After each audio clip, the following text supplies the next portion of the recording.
Assalamualaikum warahmatullahi wabarakatuh. Sugeng enjing pasinaon dina iki babagan cerita rakyat.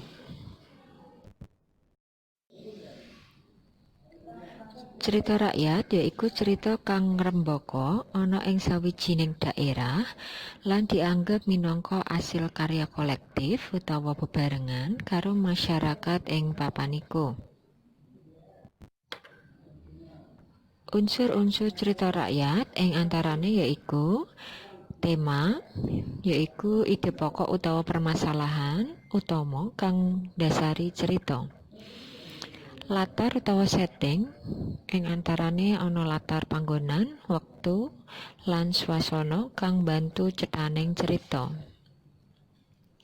Alur utawa plot yaiku urut-urutaning kedadian cerita. Alur kabagi dadi loro yaiku alur maju lan alur mundur. Sudut pandang nyeritakake tokoh, papan, kewan lan sapiturute. Penokohan yaiku nggambarake karakter kanggo paraga. Paraga bisa dingerteni saka tumindake, ciri fisike utawa lingkungane. Konflik yaiku perkara kang dadi punjering cerita.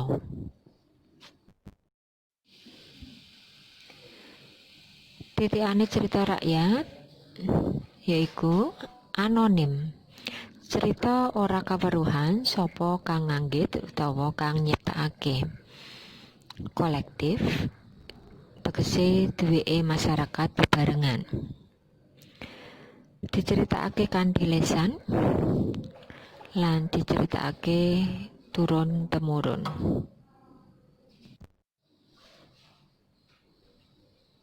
Jenis cerita rakyat, mitos, legenda, lan dongeng.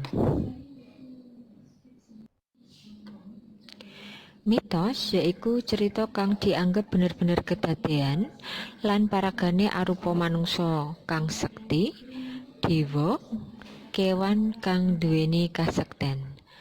Tuladhane yaiku cerita Nyi Roro Kidul lan ceritane Sunan Lawu. Legenda yaiku cerita asal-usul sawijining panggonan lan biasane ana petilasane arupa watu, wit, gunung, kali, lan sapiturute. Tuladhane yaiku legenda Rawa Pening lan legenda asal-usul kutha Surabaya.